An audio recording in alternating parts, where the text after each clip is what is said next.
살고 싶고 사고 싶은 부동산 사부TV 밴더입니다. 예, 오늘 위클리 교통 주제는요. 오늘 방송은 1월 4주차 내용을 담고 있습니다. 3080 플러스 8차 후보지 선정, GTX-D 노선 타당성 조사, KTX SRT 통합한다. 예, 밴더빌트가 속 시원하게 얘기 드려보도록 하겠습니다. 1월 26일 날 국토부 보도자료입니다. 3080 도심 복합 사업 후보지 지난 시간까지 해서 총 10만 호 발굴 목표 대비 50% 이번에 언급된 얘기는 효창공원 앞 고생역 남측 구간에서 총 8차 후보지로 11곳을 발표했습니다. 예, 국토교통부는요, 예, 지난 26일 날 11곳을 발표했습니다. 그래서 약 1만 가구의 주택의 공급될 예정이다 라고 하고 있습니다. 그래서 총 물량은 지금까지 발표한 8차까지 발표해서 한 10만 호 정도 발표를 하고 있는 거고요. 그러면 이번에 발표한 8차 때 발표한 내용이 어떤 거냐 하면은 7차례 발표했었고요. 이번에 발표한 것까지 합쳐서 총 76호 약 10만 호에 관련된 신축 주택 사업이다라고 봐주시면 좋겠습니다. 그래서 서울과 인천, 그 다음에 광역 단위 도시급에서 이렇게 선정이 되었다라고 봐주시면 되겠고, 이번에 특히 발표한 곳은 11곳입니다. 우리가 눈여겨봐야 할 곳은 역세권 8곳, 역세권의 중요성이 왜 중요한지를 다시 한번 얘기하는 겁니다. 그래서 수락산역은 태릉 골프장, 그 다음에 수원 고생역 남측, 제가 누누이 고생역 주변을 한번 보셔야 된다. 왜? 우리 시흥리 분당선 연결하면서 제가 수원역 다음에 고생역이까지 정차하는 걸 보고 고생역에 대한 얘기가 좀 더 어떤 식으로든 좀 정리가 될 수 있다라고 보는 거고, 아무래도 고생역 주변에 계신 분들은 서울로 진입할 수 있는 여건들이 기존의 수원역까지만 정차했을 때보다 훨씬 유리해졌기 때문에 제가 예전에 했던 방송들이나 내용들을 보면 특히 수인 분당선과 관련된 얘기를 했을 때 고생역을 조금 더 눈여겨봐달라라고 몇 번을 얘기했었습니다. 그래서 그 부분까지 해가지고 특히 이번에는 다른 때보다 유독 역세권 주변의 주택 공급이 많았다라는 부분입니다. 우리가요, 앞으로 역세권에 대한 얘기는 계속 나올 수 있고, 결국 서울 수도권, 도심부 광역단위급에서의 역세권의 의미는 이젠 선택이 아니라 필수다. 역세권이 없는 곳은 더 이상 주거지로서의 한계가 있다라는 부분을 계속 얘기하고 싶습니다. 물론 정말 좋은 거, 정말 비싼 곳은 역과 상관없이 그 나름의 어떤 상품적 특성이 있기 때문에 아니면 지역적 특성이 있기 때문에 그 나름대로 영향을 줄 거라고 보겠지만 우리가 보통의 도심, 보통의 출퇴근이 가능한 주거 베이스에서는 역세권이 갖고 있는 힘이 있고 그 힘이라는 게 이제 선택적 요소가 아니라 당연히 있어야 되는 요소다. 그런 부분을 좀 생각해 주셨으면 좋겠다라고 얘기를 좀 드리고 싶습니다. 그래서 8차 후보지 내용을 보시면 노원구 수락산역 인근에 있는 제가 얘기했죠. 역 주변에 1차 역세권, 2차 역세권 얘기 드렸었죠. 그리고 이 기준이 뭐라고 했죠? 승강장 기준으로 했을 때 반경 250m, 그리고 한시적으로 350m까지 그 블록 단위가 중요한 거다라고 얘기를 했고, 그 블록 중에서도 뭐, 10가구, 10가구, 그러니까 가로 10가구, 세로 10가구 정도 되는 요런 하나의 블록 단위의 개념이 재개발이든 재건축이든 지정될 가능성이 높다라고 몇 번을 얘기했었습니다. 그래서 그 얘기를 좀 주목해 달라고 했던 부분이고, 요 내용들도 같은 맥락에서 저는 해석을 한다라고 보여집니다. 대림역 주변에 하나의 블록, 여기는 공무원 연금이 갖고 있는 부지죠. 그 부지 재건축하겠다는 겁니다. 그 다음에 여기는 상봉역 인근 하단에 있는 하나의 블럭, 봉천역 위에 있는 블럭, 맞죠? 옆에 있는 블럭, 저층 주거지, 광진역 중공역 위에 있는 블럭, 그다음에 효청공원 앞에 있는 블럭 맞죠? 그다음에 여기가 여기죠. 고생역 하단부에 있는 블럭 맞죠? 저층 주거임에도 불구하고 또 역세권이기도 하고, 수원 건선역 일대 블록, 이런 것들을 보면 수원역에서 좀 거리가 있지만, 저층 주거지니까, 이러한 것들을 좀 봤을 때 우리가 왜 제가 몇 번을 얘기했습니까? 요 중요성에 대해서. 앞으로도 요 부분들은 어떤 이왕이면, 맞죠? 이왕이면 우리가 1차 역세권 안에 들어갔으면 좋겠다라는 거고, 이게 승강장 중심에 반경 250m 한시적으로 올해까지 사업 신청을 하면 350m까지 인정해 준다는 얘기인 거잖아요. 그래서 그 부분에 대한 것들을 우리가 좀 더 눈여겨볼 필요가 있다. 네, 첫 번째 얘기였습니다. 두 번째, 광역버스 환승 시설을 확대하겠다라는 얘기고요. 대광위에서 진행하는 거고, 광역교통입니다. 교통은 통상 어떻게 좀 더 이용객 입장에서 편하게 갈 것이냐에 대한 부분이고, 그러한 부분들을 올해와 내년에 개통을 해서 조금 더 편하고 좀 안전하게 시설들을 관리하겠다, 이런 얘기입니다.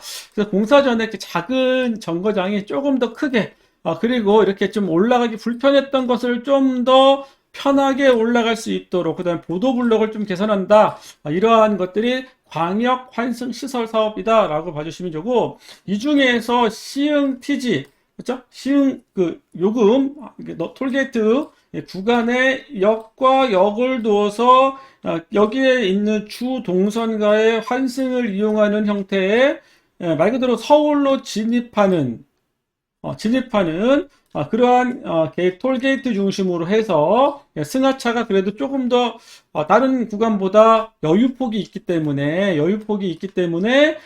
조금 더 환승하기는 유리하겠죠. 그리고 어떻게 고속도로를 통해서 서울 도심 구간을 좀 빨리, 그리고 지역에 있는 이 광역단위 이 안에 구간은 여기서 뭔가 셔틀로 이동하는 형태, 이러한 버스 환승 역할들이 이제 하나씩 생긴다라는 거죠. 많진 않겠지만 그래도 주요 구간에 생길 수도 있다. 그래서 이러한 사례들을 다른 지역들에서 같이 3개 신도시나 이런 걸 같이 살펴보면서 같이 좀 기억을 해주시면 좋겠습니다. 이제 지난 1월 21일 날,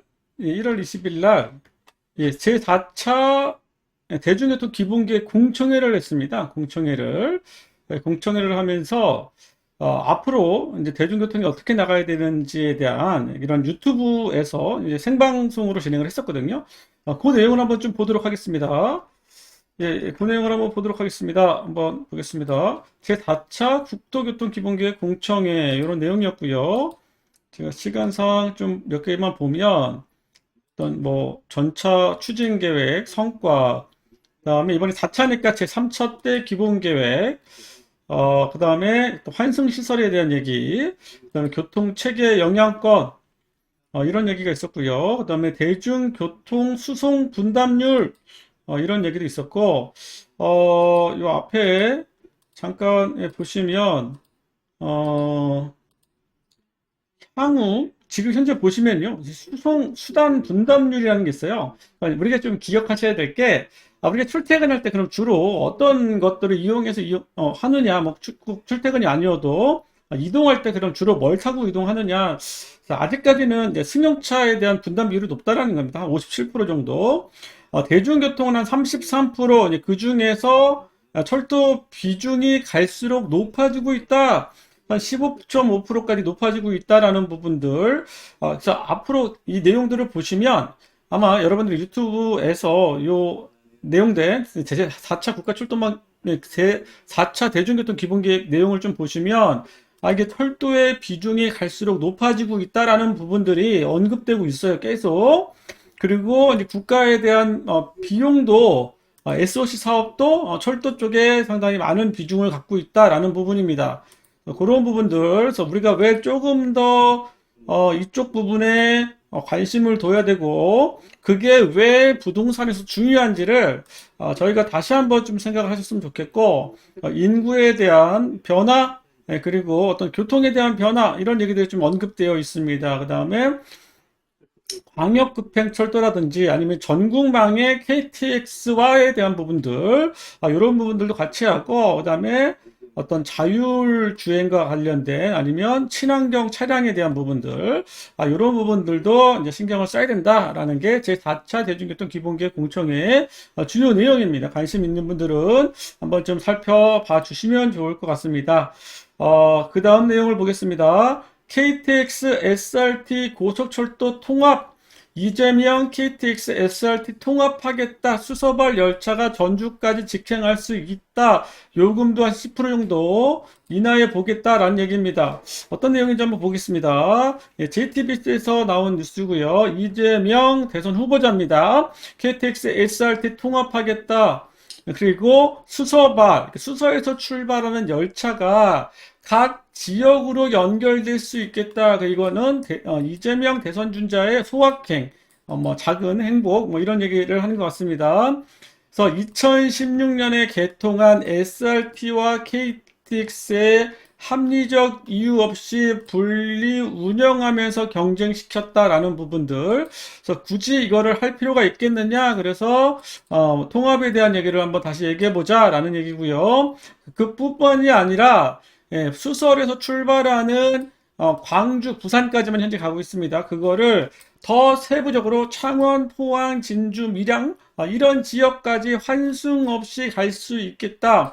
그리고 요금을 SRT와 동일하게 KTX 요금도 좀 낮춰보겠다라는 게 이번 내용의 얘기였습니다.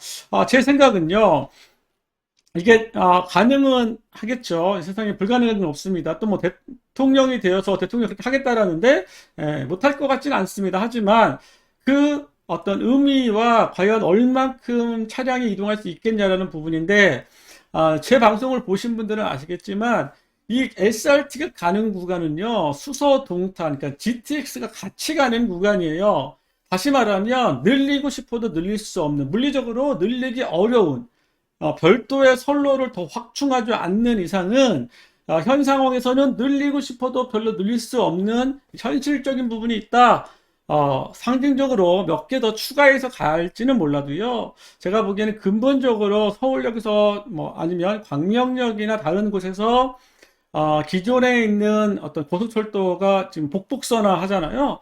그 구간은 모르겠지만 이 SRT 구간이 실제로 각 다른 지역에 다른 역까지 한 번에 가기는 제가 보기에는 현실적으로 쉽지 않다. 그런 얘기를 좀 드려보고 싶습니다. 대한경제 GTX B노선 건설 본격화 얘기가 나왔습니다. 보겠습니다. GTX B노선 건설 사업 추진 방식은 요 녹색 구간 용산에서 망우까지는 재정 그러니까 국가 예산으로 하겠다. 국가 예산으로 건설을 하겠다는 얘기고요. 그다음에 송도에서 용산, 망우에서 마석 구간은 민간 사업을 한번 추진해 보면 어떻겠냐 이제 그런 얘기입니다. 그래서 B 구간은 올해 어쨌든 2022년에 어떤 식으로 시작을 할 거다. 그 방식은 턴키 방식으로 한다. 턴키 방식이라 하면 보통의 방식은 설계와 공사가 분리발주입니다. 하지만 턴키 공사를 하면 시공사를 선정하고 그 시공사가 설계 업체를 같이 끼고 한꺼번에 진행하는 방식을 저희는 통상 턴키 방식이라고 표현합니다. 그러면 아무래도 분리발주보다는 시간이 한 1년 정도 제가 보기에는 줄일 수 있다라고 보거든요. 그래서 약간 속도감 있게 사업 진행을 하겠다라는 부분이고 다만 그럼에도 불구하고 용산에서 송도, 그다음 망원에서 마석 구간에 대한 부분들이 같이 연결되지 않는 이상 B노선 전체가 한꺼번에 가기는 좀 어려운 부분도 없지 않아 있다라는 부분입니다. 그래서 이거를 단계별로 갈 건지 아니면 전체를 보고 해석할 건지에 대한 해석은 분명 필요하고 제가 지난 시간에 2022년 GTX B노선에 대해서 조금 더 주목해 하셔야 된다라고 얘기를 했습니다. 그리고 올해 예산을 봐보시면 1,000억 원 이상의 사업비가 건설 사업비가 B노선에 잡혀져 있다. 결국 이 맥락과 유사하다. 재정 사업 부분들을 진행시킬 수 있다라는 부분이고, 결국 이 재정 사업을 이제 어떤 식으로 할까요? 이제 공구별로 하겠죠. 사업비, 설계비는 보통 사업비에 포함되어 있는 거고요. 사업 형태로 약 2조 원 정도, 2조 원 정도 지금 예산을 잡고 그 중에 올해는 스타트는 좀 해보자 라는 형태입니다. 그 중에 다는 아니겠지만 일부 구간은 먼저 좀 발주를 해서 4개 공구로 나눠서 역을 하나 끼고 이렇게 가는 형태입니다. 여기에는 동대문 거기 역사문화공원은 일단은 지금 빠져 있는 걸로 나와 있는데 그거는 좀 더 지켜봐야 될 것 같고요. 그래서 이제 기본 계획이 이제 뭐 2월이든 3월쯤 나오면 그거를 바탕으로 해서 턴키 방식으로 시스 설계랑 공사를 같이 진행하겠다라는 부분입니다. 이게 보니까는 용산 망우간 20km 정도 되는 겁니다. 그러면 여기도 한 1km당 한 1,000억 원 정도 제가 보기에는 차량 기준을 좀 빼놓고 서울 도심 구간인데 한 1km에 한 1,000억 정도 예산을 지금 추정해 볼 수 있는 것 같습니다. 이거보다 조금 더 들 수도 있어요. 조금 더 들 수는 있고, 정거장비까지 포함해서 한 20km인데 한 2조 원 사업이다. 그럼 얼추 나누면 킬로당 한 1,000억. 근데 실제로는 그거보다 조금 더 들 수 있다. 생각을 하시면 될 것 같습니다.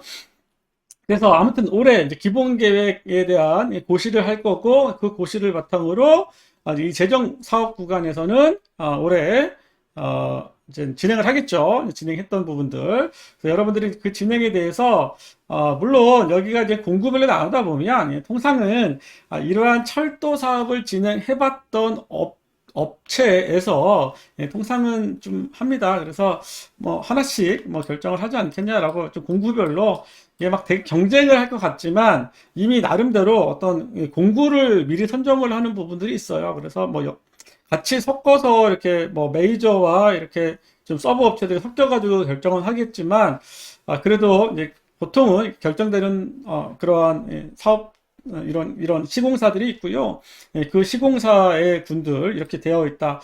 이게 이렇게 민간 사업하고는 좀 다른 개념이기 때문에 공구별로 보통 이제 메이저 건설사들이 하나씩 가져간다라고 하고 그 안에 딸린 여러 개의 서브업체들이 있다라고 생각을 해주시면 좋겠습니다.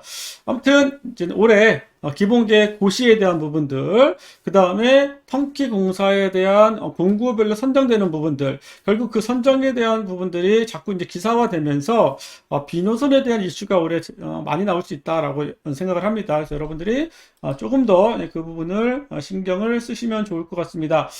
그 다음 얘기는 GTX D노선 타당성 조사 연구 용역을 한번 해보겠다라는 얘기입니다.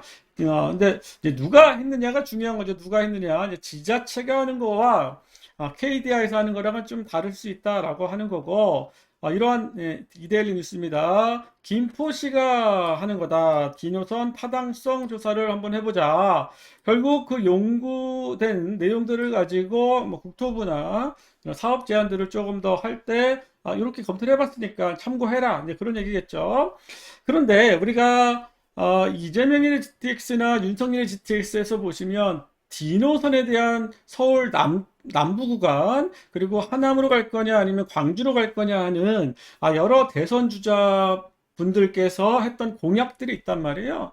그 공약들을 보면 결국 D노선이 B노선과의 연계로 그냥 갈 것이 아니라 새로운 뭔가 신설 노선으로 갈 가능성이 이제는 제법 생겼다. 누가 되든지 간에 제법 생겼고, 오히려 E 노선과 F 노선에 대한 어떤 경제성이나 사업성이 제가 보기엔 부족하기 때문에 D 노선에 대한 어떤 신설에 대한 얘기가 조금 더 구체화되거나 얘기가 나올 수 있다라는 부분입니다. 그래서 여러분들이 이제 D 노선에 대한 부분들을 조금 더 다시 좀 챙겨 보실 필요가 있다라고 하는 부분입니다. 그래서 이제 김포시가 이제 사업 주체라는 거고 연구 용역을 착수했다라는 부분입니다. 4차 국가철도망에 나와 있는 GTX D노선 김포 김천 구간, 그다음에 5호선 연장에 대한 구간들, 그래서 최정의 사업 뭐 이런 노선들을 구축해 가겠다라는 얘기입니다. 제가 보는 관점에서는요. 이 5호선 연장은 전제 조건이 차량 기지 이전에 대한 부분이 있을 수 있어요. 그래서 이게 노선을 연장하는 개념보다는 과연 차량 기지가 이전되지 않고 연장될 수 있겠냐라는 부분. 그럼 차량 기지 이전이 쉬운 것이냐? 그리고 차량 기지 이전했을 때 그 지역에서 아니면 그 지역에 있는 지자체는 모르겠지만 아니면 그 지역 안에서도 그거를 옮겨가려고 하는 그 부지 주변에 있는 사람들에 대한 부담이 있을 수도 있다라는 얘기예요. 결국 여러 가지 의견 때문에 알면서도 아니면 그렇게 하면 좋을 것 같으면서도 결론이 쉽게 안 나는 이러한 경우가 되게 많았다라고 저는 보여줍니다. 그래서 5호선 연장보다는 오히려 향후 맞죠? 대선 주자가 공약했던 GTX D 노선에 대한 EF 구간을 염두에 둔다라면 D 노선을 B 노선과 연계하는 것보다는 강남 남부축과 연결되는 이러한 것들에 대해서 저희가 조금 더 집중하고 고민할 필요가 있다라고 저는 생각을 합니다. 그래서 여러분들이 일단 우측에 대한 것들은 여러 변수가 있을 수 있어요. 하지만 이 노선상으로 보면 강남 남부축을 훑고 가는 거는 제가 보기엔 유력하다라는 느낌입니다. 만약 이게 신설 노선으로 계속 이어진다라면 그랬을 때 이 D 노선의 가치는 어떨까요? 그 부분을 좀 생각했으면 좋겠다라는 얘기입니다. 그래서 여러분들이 이 부분을 조금 더 생각해 주시면 좋을 것 같고요. 여주시에서 GTX와 연계한 신교통수단, 어떤 교통망 추진에 대한 이러한 얘기들을 언급하고 있습니다. 그래서 여기가 여주역이잖아요. 여주역을 중심으로 해서 여주시 내 구간을 어떻게 셔틀로서 조금 더 활용할 거냐에 대한 부분들이 좀 기사화됐다라는 부분이고요. 그다음에 KTX 물금역 정차라는 얘기입니다. 이거 조금 더 내려가면 이제 부산역이라는 거예요.